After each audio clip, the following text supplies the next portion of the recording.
All right, what's up, guys? I'm getting notification from the producer that we are live, and we are back at it after a little bit of a hiatus. We took off. Let's see, that would have been yesterday, Tuesday. We were not here. We were doing our Benzinga boot camp all day. The boot camps, if you're not familiar, it is an entire day of education. So we run from 8 a.m. Eastern until 5 p.m. Eastern. And we're just going education with amazing speakers lined up throughout the day. Everybody who's a longtime listener of the show, and by long time, I mean the 3 weeks that we've been doing this, got the link. But if you missed it, don't worry, we'll be back at it next month. The topic for next month is going to be how to trade options. And again, we're going to start from the very, very basics of you don't really know what options are, you don't know how to get started, going all the way through the end of, okay, you're comfortable making trades. You can maybe even do some spreads on options and get into some of those more advanced strategies. But regardless, I mean, we're back at it. And while we wait for folks to trickle into the chat, I do want to call out some winners of the awards that we did yesterday as a part of our boot camp. So this is something that is really, really big in the business-to-business capital markets technology space. We've been doing this for 6 years now, where we have a panel of amazing judges, about 70 of them, who work at private equity firms, they work at venture capital firms, they work at the mega banks, and they basically hand out awards to companies to recognize them as some of the top innovators in fintech. So while we're getting going, guys, while we're waiting for some folks to stream in, I'm just going to call out some of these winners. After that, we're going to go straight to the live chat. I'm then going to be making a live stock pick, adding that to my portfolio while we're on the program. We're going to be looking at the most read tickers on benzinga.com today. And then we're going to have a nice update on our competition, the week-long competition, the worst performing stock. We had 80 people in it competing for an Amazon gift card and some nice Benzinga merchandise. But again, let me get us started with some of these winners of our FinTech awards. And I'm going to specifically call out the stocks that I think are relevant to more of the individual investors. So this one, really, really cool company. Best alternative investments platform. Our judges decided that Rally Road was the winner there. What they do basically is they enable you to invest in non-traditional assets, like classic cars as an example, right? If you think 1969 Camaro is a great item to invest in, they let you go ahead and dump some money into there, and you can participate in price appreciation without having to buy and store a car. Best brokerage for beginners, that one went to E-Trade. Best brokerage for Forex, that went to Forex.com. We haven't talked about Forex on this show yet. Guys, if you're at all interested in Forex, throw us a 1 in the chat, and we can maybe bring somebody on for Forex. Next up, we had best brokerage for options traders. That one went to TD Ameritrade / Charles Schwab, brokerage for options traders. Futures Ninja Trader. I'm going to keep going. Let's talk about some of these. Financial Research, Investment Business Day, Investors Business Daily, IBD. Just going down the list here. Best new product, that went to TradeStation. They announced a new educational offering. So TradeStation there with the best new product. And then Robo Advisor, Titan Invest. Titan is a really cool one. If you want to put your money into a robo, and if you don't know what a robo is, it's basically like a smart financial advisor that's not a person, right? It's a machine financial advisor. So basically you say, here's my goals, here's how much risk I want to take on. They build a portfolio for you. It's a lot cheaper than the traditional financial model. So anyways, guys, now that we've given people a few folks to stream in, and I'm going to do a nice round of applause for all of our award winners. This is a really big deal in the business-to-business side of capital markets fintech. But again, round of applause for those guys. Let's go ahead and click over to the live portfolio. And everybody out there, if you could throw us a nice like, we're trying to goose this YouTube algorithm. Hit that like button for us. We would appreciate it. It gives us some more viewers to the show, some more folks that we can get trade ideas from. But all right, so here's the live portfolio. I'm going to start off actually by going to some of these closed trades, because we picked some hot ass closed trades over this past week. So Palantir, if everybody knows that this is one that we got into about 2 weeks ago, Our average price on Palantir was $10.25 a share. We sold that thing at $15.03. So I'm going to my trusty Benzinga Pro PLTR. Check this one out. It's still sitting right around that 15 level. What we did is we had a stop in. Our stop got cleared. We got out of the stock. So we made about 50% in 2 weeks on Palantir. So anybody who followed us into that Palantir trade, nice job on that one. So that was a hot pickup for us. And then Snap is the other one that I'll call out as well. We've been in Snap for about 6 months. We rode the stock from 13 bucks all the way up to 43. We put in a stop there at $43. We got stopped out of the stock. We're out of Snap now. Again, we about 250% on that one. We will take it. And then a new trade that I put on was Zoom.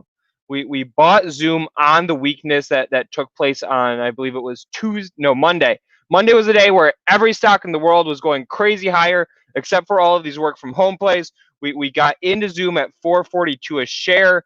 We're down on that one right now. So it was sort of a rider.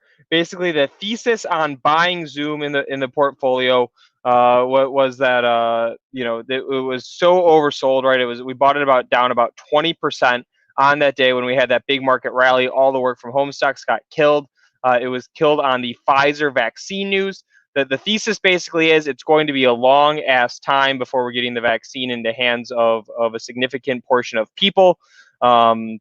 We're still seeing cases rise in the US and in Europe, so I don't think anybody's going back to work soon.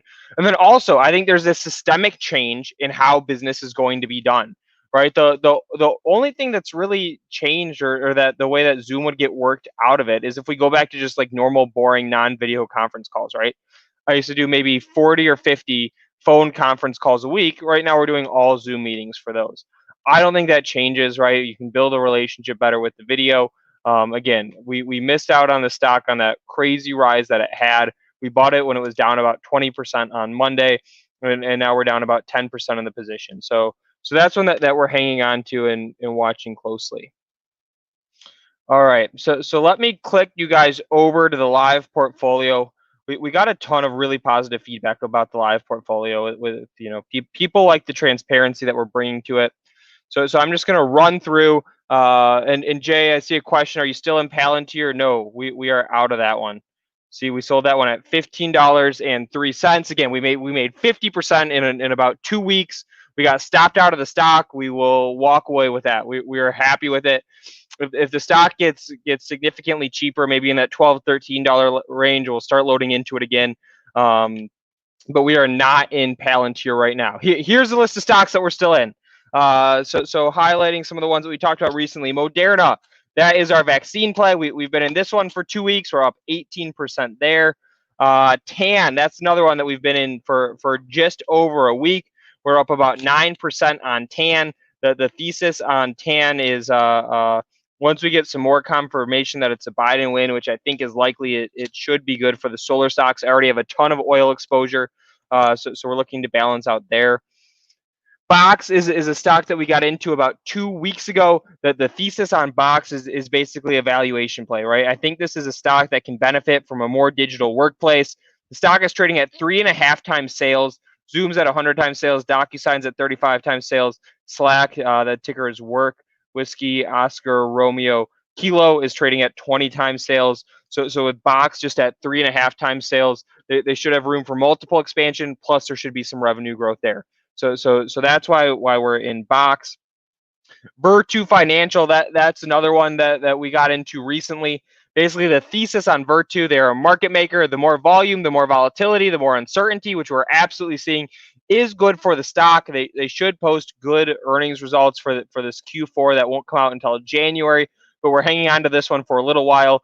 Again, when there's more volatility, there's more volume, it should be good for the stock. And most importantly, it's not being built into the price right now. We have not seen significant price appreciation on Vert despite this volatility that we've been getting. So that's why we like Virtu.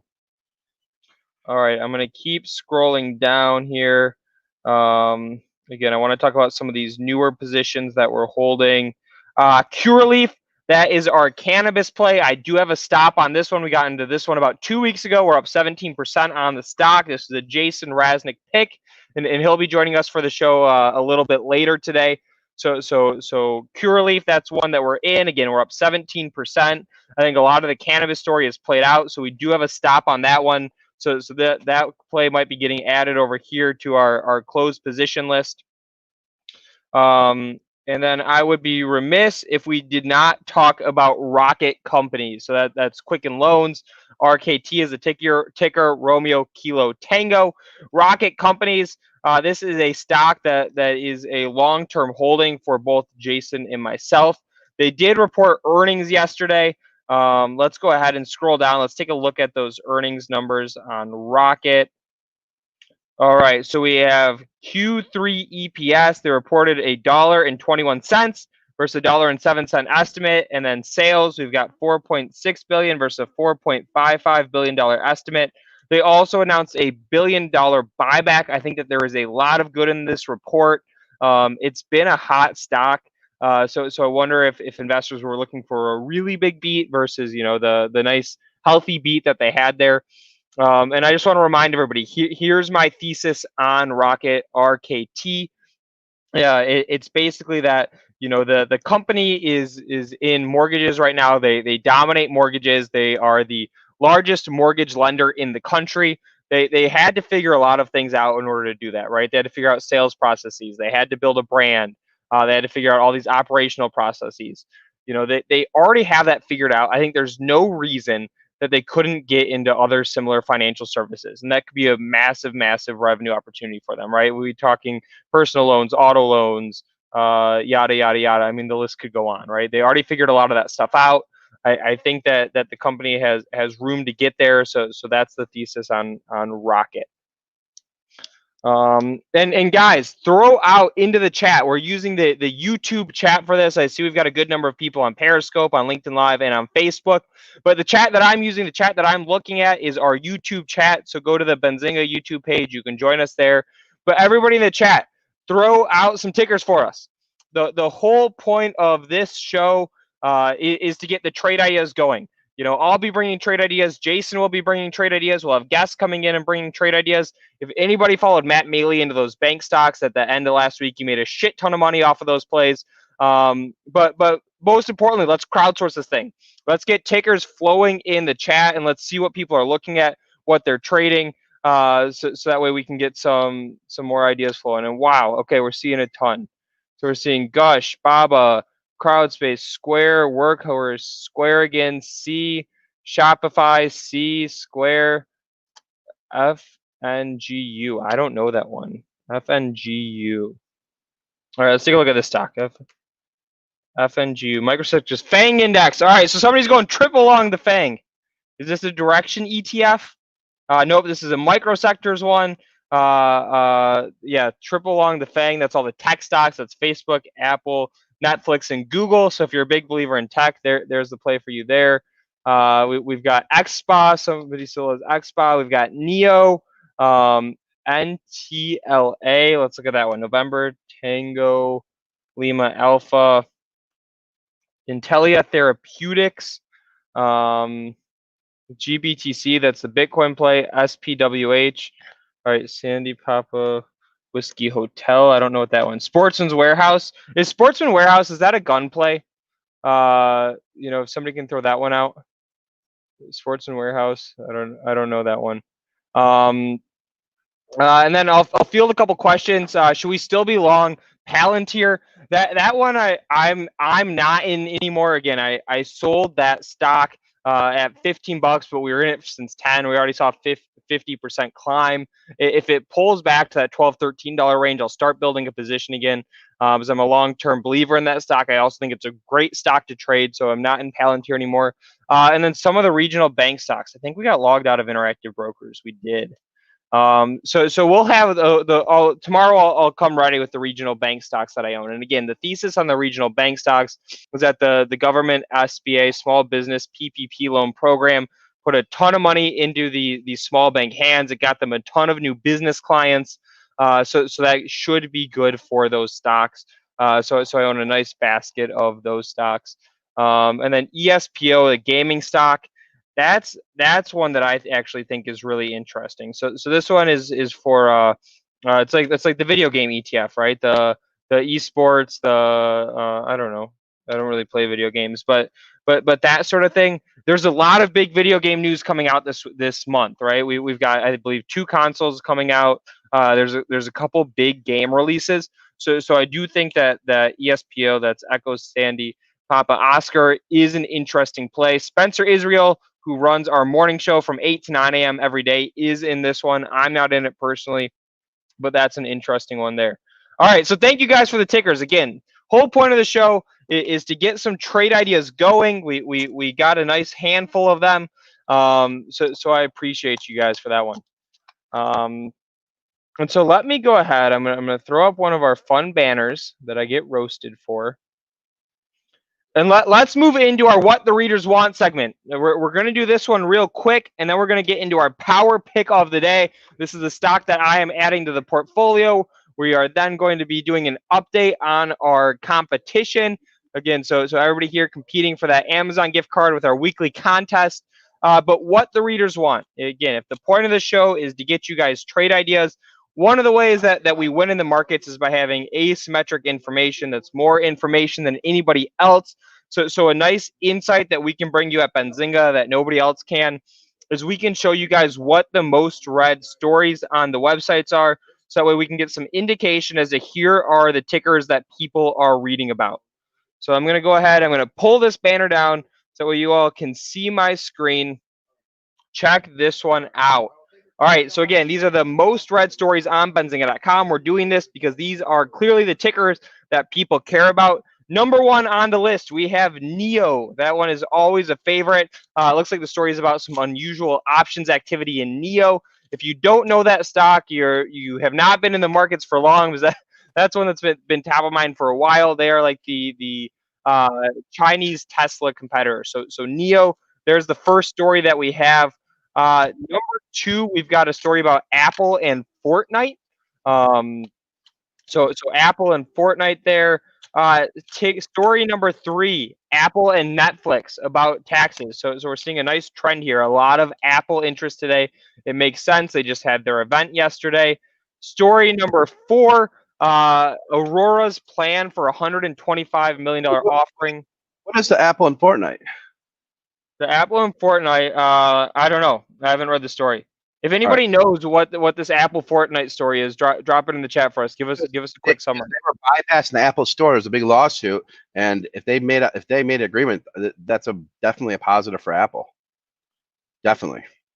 All right. Well, there it is. I just put the link into the YouTube chat. So check that one out. Let me click us back over. We got Aurora stock offering. So that's ticker ACB, Alpha Charlie Bravo. That is a hot story today. And then look at number 5, Aurora versus Tilray. Okay. Yeah, that's a great title. It's a great title. So hot stocks today. These are the stocks that people care about. We get 6 million readers a month on Benzinga.com. It's a big sample size. We've got NEO, we've got double Apple, and we've got double Aurora. So there's our exclusive tidbit. You can't get that anywhere else. Again, you win in the markets with better information. Here's some information we can bring you guys that you can't get elsewhere. All right. Do you like our technology here today, Luke? We got some new technology, some new cameras going. Our Aaron Thomas. Now, are we ready for the exciting fight of the century moment or no? I think we're ready. I put the banner up. It's power pick time, baby. Before we start the fight, because once this guy gets released, he's not going to stop. So I want to keep him blocked. I want us to say our arguments and then bring him on, okay? Because he's definitely hard-headed and stubborn right now, in my opinion. He'll say I am as well, but we're ready to. Are we ready to fight this thing out? I'm ready to go, baby. When I throw up my power pick banner, I'm not effing around, right? This is serious, and I share my portfolio every single day because it's as transparent as you can effing get. You're watching this right now. Share this on your Facebook. Share this on your Instagram. Share this on your Twitter. We're about to brawl about a little stock, maybe not little. I guess little in perspective of compared to Tesla, but a stock called Ford Motor Company. You heard of it? You may have. All right, Luke, do you want to kick it off? Don't bring on this fella yet because he's good. We need to say our piece, and then we need to bring on the person. Yep, I'll bring it on. Let me take down this banner. Don't bring him on yet, though, because he'll. Sorry, I'll bring. I'm jumbled today. I was gonna buy the stock live, right? But you can see I just got logged out of my interactive brokers, and it's like a big auth process. So we're not buying it live. I'll have to buy it after the show. By the way, I may buy the stock again too. I owned it at 650, but this person is way too bullish on this thing. All right, and if you guys can guess the stock, drop the ticker into the chat. We're sending a Benzinga T-shirt to whoever guesses it. Oh, you already said it. Yeah, but if they can guess, go ahead. If you can guess, come on. We'll send you a Benzinga T-shirt. If you heard me, I talk fast. I mumble sometimes. They call me the Mumble Jumble. And you guys are the Zinger Nation. What up, Zinger Nation? Next week, guys, we have Dave Portnoy. Are you excited? Let's go. We're gonna bring on the Barstool Baby guy. day trader, baby. Day trader. Let's go. All right. All right, let me do my effing pitch.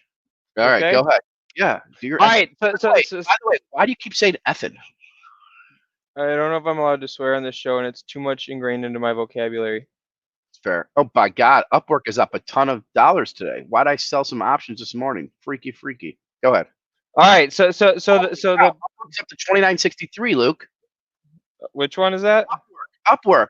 What do you mean? Which one is that? Why don't you tell us before the stock moves? Well, you are always telling us after. Dude, if you guys haven't made $1 billion zillion on Upwork, you guys really don't trust me at all. We're up 10% today. Oh my God, why did I sell any options? Oh, okay, I'm not selling any more options. I'm keeping all my Januaries. I mean, we're spending money on Upwork, Luke. That's the way I look at it, baby. Yep, it is. All right. All right. So the stock pick of the day. You have to mute me because I keep interrupting you. I know. Well, let's get this power pick out here. It's Ford. All right. I'm going with Ford. Let me get my screen share back on because I do want to pull up a chart of this thing. All right. So we have Ford. I'm going to give us a 5-year chart of Ford. This thing has been a dog for years. It's been a dog for like a decade. So I'm making the bold call in Ford. And here's the thesis for it, right? So we've got two stories going on in Ford, right? We've got the electric vehicle story. Investor money has flocked into all these electric vehicle stocks. Ford is going to be making a bigger play into EV. So that's one of the stories. The second story is that we have the Bronco. The Bronco it crashed the site when they first put it up on the Ford website. So we should see some amazing sales demand for Bronco. That's the story side of it. Getting into the valuation side. The stock is trading at 0.25 times price to sales. 0.25 times price to sales ratio. To put that into perspective, GM is trading at 2 times price to sales. Toyota is trading at 1.5 times price to sales, but it does not stop there. Ford also has positive revenue growth. They've got way positive profitability growth, and the stock pays a 6% dividend. You are not going to get that at a bank. So again, the story, you've got the electric vehicle, you got the Bronco, the multiples look good, you have the dividend, you have the sales growth, you have the earnings growth. That's why we're hammering Ford, and Ford is my power pick of the day. We're going to be adding that to the live portfolio. I even logged back in so that way I can make this trade while we're on here. And you can start picking me apart for it now. All right. Before we bring on our nemesis, I will say this. I'm sorry for that noise. My kid's in the background. I apologize. Here we go. Your numbers, Luke, your price to sales ratio, your PE ratio, automotive cyclical, numbers change. 1 million car sales here, 1 million car sales there. Those numbers can come out way out of line. And so what I'm saying is if you see slowdown in auto sales, those numbers, that price to sales will then look like a high ratio because they're not going to move cars as fast. Ford has been a dog for 10 years, and there's a reason why. When you're a company like a General Electric that's been around for a while and you're not open to innovation, you're not open to disrupting your current business model, it's tough because you're hanging on to yesteryear and then you're trying to build into new year. So we're talking the Mustang Electric, right? We're talking the Bronco. We're talking cars like that. They're exciting, but Ford makes their money on the combustion engine because of service. Service. They have all these dealerships that make their money from service.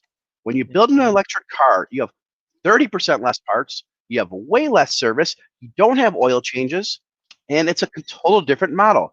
There is a reason why. But here's how I'll push back on that though. Even if that's true, right? Let's say their service business gets screwed, it's wiped out. There's going to be a point before it reaches that equilibrium. I don't know what the word I'm trying to find is, but I can't find it. Before it reaches the equilibrium, where you will see sales spike because they have these sexy new vehicles out. They still have so many combustion engines on the road that business will not take a hit. right? You don't buy service on 1-2-year-old cars. So there will be a time when they get the best of both worlds. Excuse me, I'm not going to let you get away with that, Luke. But you get a car first year, you got to get your 6-month checkup like a doctor. You still get service on that. But you are right, Luke. There'll be a lot of cars on the road still, so it won't be immediate. But I think that's a reason why they've held back on electric cars, because the service. But yes, you're right. Over time in the beginning, but there always is service. But I have an electric car, and I have had it in for service once. I don't know if you can call your Prius an electric car. It's a hybrid. It's fully electric, and so I used to own Ford at 650. I sold it, but Luke, I may get back into this Ford and hold it for a long-term trade. I mean, I'm not as confident as my Upwork. Now, I do want to bring a person. Here's a chart in Ford too. I mean, this thing's been a dog for 10 years. And before you bring on your person, here's the fill, right? I've got the brokerage account up. We're starting a small position in it, right? We'll average into it. We bought 200 shares at 850. That's the trade. And Scott V in the chat, he said he likes the Ford pick. You can never go wrong listening to Scott V. Is awesome. All right, we're going to introduce Mike Rao. His family works at Ford. I think he worked at Ford for a while because he literally is in love with Ford. Some people may be in love with that old back in the day, the Cindy Crawford poster that every kid had on their wall. They may be in love with that. No, this guy, Mike Rao, he's obsessed with Ford. He wears a Ford necklace, Ford underwear, Ford socks. Here you go. Introducing Mike Rao. Wear Ford condoms. Right, you see half your face. That's kind of like Ford. Well, hello. Excited to be here, Zinger Nation. This is awesome. There we go. Front and center, the way it should be. Yes, I do love Ford. I've loved the stock. My dad retired from Ford Credit. He was not a product guy. He was a money guy. And I learned quite a bit about the auto industry that way. I am very bullish on Ford. I love the product. I love the story. I love the 100-year-old company reinventing itself for the next century. I'm excited about Ford. I'm excited for the dividend to come back as well. Loved the 60 cents a share. That was a great deal. And I think Jason is completely wrong, as always. His assumption that Ford service is going to tank and thus Ford is going to tank along with it based on electric vehicles is absurd. First off, Ford is the fact that Dearborn would not recognize that situation and understand and build that into its long. What is Dearborn? The city of Dearborn is going to recognize that? Well, these people are listening to internet. The company is headquartered. Jesus Christ. You got to tell the audience that, man. Don't make any assumptions. Oh, yes, thank you. Yes, okay. That is a key play. So yes. Second, and this is a point that Luke left out, but it also makes me extremely bullish. Ford has a new CEO that I'm sure you all know about. Jim Farley, which his cousin was the famous comedian. And he is a true Ford guy. He's a true product guy.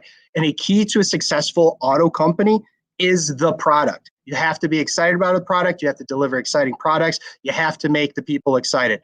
That is what his job is doing. He's a racer on the weekends, by the way. He loves cars. He loves the industry.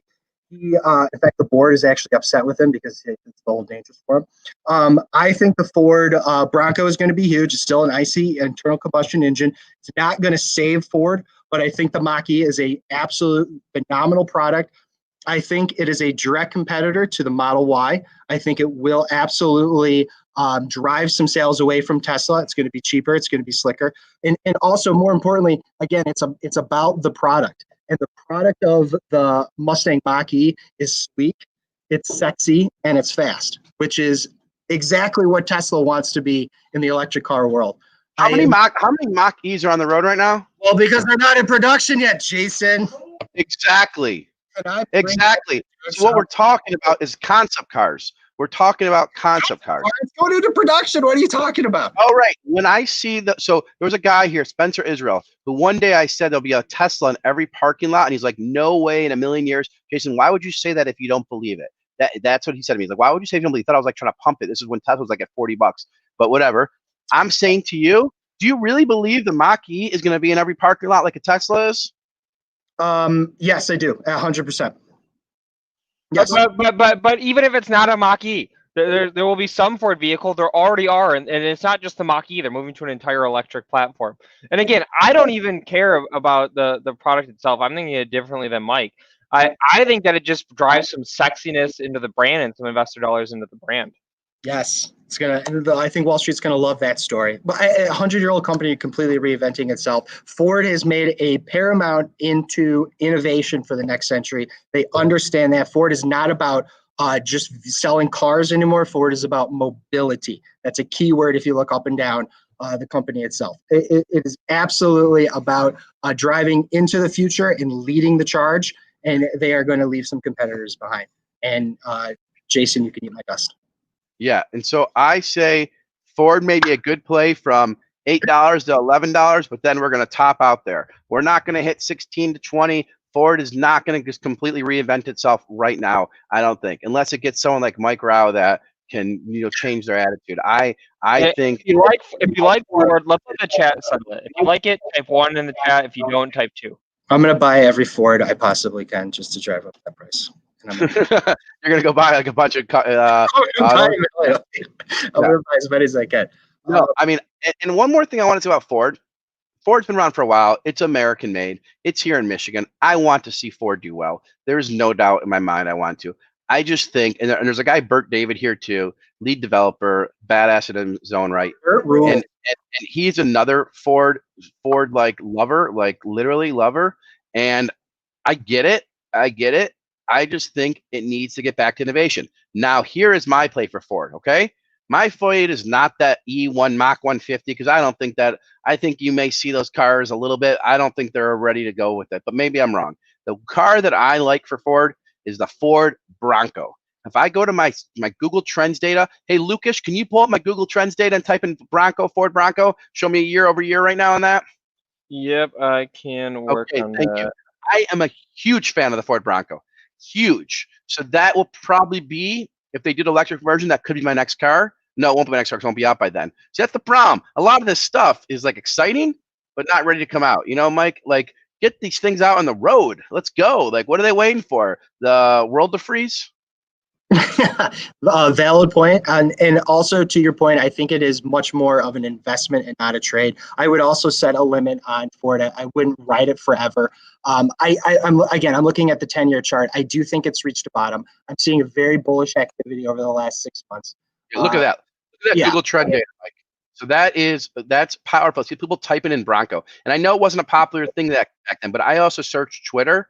The amount of pent-up demand for that new Bronco. Luke, you should show the pictures of the new Bronco. I guess I could too, but if you already have the image share, the new Bronco is just dynamite. It is like, it's one of the cooler cars that I think is going to be coming out. You can just go to images. So it looks great, doesn't it? It's a great product. That's a product guy designing a product for the people. What Mike and I are fighting about is he thinks like he's way into Ford, and I'm into Ford because of this element. So back in the day, you used to be able to buy a stock based. There's stocks. Companies were a lot smaller. They didn't buy up all this stuff. So it'd be so cool if I can just invest in the stock of Ford Bronco because that car is gonna destroy all expectations. I guarantee it. It's like my same Upwork call. When I told you it was at $15, it would destroy earnings, and now it's at $29. Come on, you can clap your hands and call me a jerk, but I told you that Ford Bronco will destroy expectations. Awesome. I'm happy to hear that. Well, then great. We agreed. I'll take it. We agree, but on everything else we don't, because you're like Uber Ford for 10 years. If I was in your portfolio, I'd be down. You're 100% allocated to Ford, right? No, 110. I bought it at a margin. I've only held Ford. I've averaged in. I've had it for about a year and a half because, again, I just see some long-term writing on the wall. And another thing, Tesla's not going away. They are not going away. They are pioneers. They understand the business, but you cannot leave the legacy automakers out of the pie forever. They're going to come, and they're coming hard. And we've been kind of saying this for a while that, hey, when the big three catch up, look out. And they are almost there. And I would say buy now and hold, and you're okay, and let it ride. And I think now you're in great shape. Again, looking at that 6-month chart, I'll take some more, please. All right. So I've got to move it on. No fisticuffs. I'm a little disappointed. Oh my God, I'm missing a meeting. I have them 12-4. So we had the Benzinga FinTech. Well, Mike, we had the Benzinga FinTech Awards yesterday, and they were great.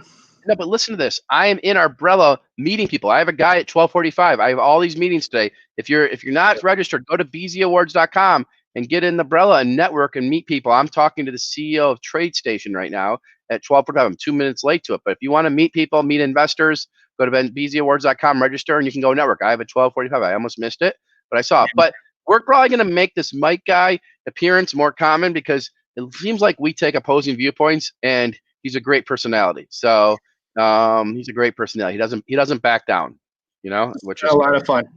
Yeah, no, it's a lot of fun. Someone's like, you guys don't like each other. I'm like, okay, then we're doing our job. So, all right. Thank you, Mike, for coming on. Luke, do you have to head out early? Is that what you were saying too? I want to do an update on our competition. Okay, so Mike, you can stay on then if you like. Oh, okay. Well, Mike, then thank you for coming on, man. Do it more often. All right, guys. So it's time for our chat challenge. We are running a week-long competition this week. We started this on Monday. Let me go ahead and add my screen in here. Basically, the question was, what is going to be the worst performing stock of this week? That was from Monday to Friday, right? Monday was the day where we had the S&P up 4% at the time that we were doing this show. We asked everybody in the chat, what is going to be the worst performing stock of this week? And we have some results. Prices are updated as of this morning. Tomorrow I'll do it a little bit closer to showtime. But sitting up on top, number one, everybody who bet against Aurora Cannabis. We got 3 people in this one, myself being one of them. Doug and Hung are the other 2. We're sitting on top. Aurora Cannabis down 43% since we made these picks live on the show last week. Again, we're competing for an Amazon gift card. If I win, I'm taking that gift card. But Aurora Cannabis down 43% since we announced this competition last week. That's one of the big cannabis stocks. I picked this one because it had a crazy run up. All the cannabis stocks moved up, but this one went way out of line. The price more than doubled. So there's on top Aurora. Look at this. Coming in second place, we've got 3 people. Scott, Steve, in second with AMC. That's the movie chain. That one was up huge on the Pfizer news. They made a good call there. Pfizer down 20%. Some other favorites that I'll call out, ticker play, that's Dave and Buster's. Again, up big Monday on the vaccine news, down 12%. Zoom, that was one that is not a favorite. That one was down Monday, down big Monday, fell another 12% since we did that. We had a lot of people in Zoom. And then the last one that I'll call out is Beyond Meat. That one down about 12.5% as well. So I mean, this competition is still real. I mean, this thing is still on. Again, we're sitting pretty on top with this Aurora plays down 43%. But I mean, we've got a lot of losers. I think what we can take away from this is that as a chat, we're pretty good at picking losing stocks. When we asked everybody for the winners 2 weeks ago, we only had like 5 winners, but we did a pretty good job picking the losers. I'm just going to keep scrolling down here slowly so that way you guys can see where you stand on the leaderboard and also the stocks that were picked. Again, this is the trade idea resource, so you can see all of these in here. If I have a question mark next to your name, that means I searched the ticker I typed in and it's not a real ticker, so give me an update. But again, we're scrolling down here. We got a fight about weed in the chat going on. That's great. And then at the bottom, we had some people who are good at picking winners, even though the goal was to pick some losers. So we're scrolling through here. Again, 70, 80 people who competed in this thing. We're running it for 1 week. On Friday, we will have the final results, and we're doing an update every day. So come back tomorrow, 12:10 Eastern. We're going to be doing an update on the competition. If this week is not your week, don't worry, we'll be back at it with another week. Jake, do I have you twice? Maybe. I went through this pretty quickly, pretty early this morning. So I'll go through and clean it up. Again, we'll get some updated prices tomorrow. And again, we're in this thing, baby. This is the brawl. It's the Benzinga brawl. I've been calling it the chat challenge. Maybe we need to call it the Benzinga brawl because we are fighting for this thing. All right, guys, and I've got to hop off. I'm actually doing a company-wide, a Benzinga company-wide presentation in just a couple of minutes here. Need to give my throat a chance to be hydrated from all this talking and yelling I've been doing for an hour straight. Again, I'll call out some of the trades for anybody who missed it. Our closed trade screen got logged out, unfortunately, so I can't throw them up. But we sold Palantir at $15. We sold Snap at around $43. We bought Zoom on the weakness Monday.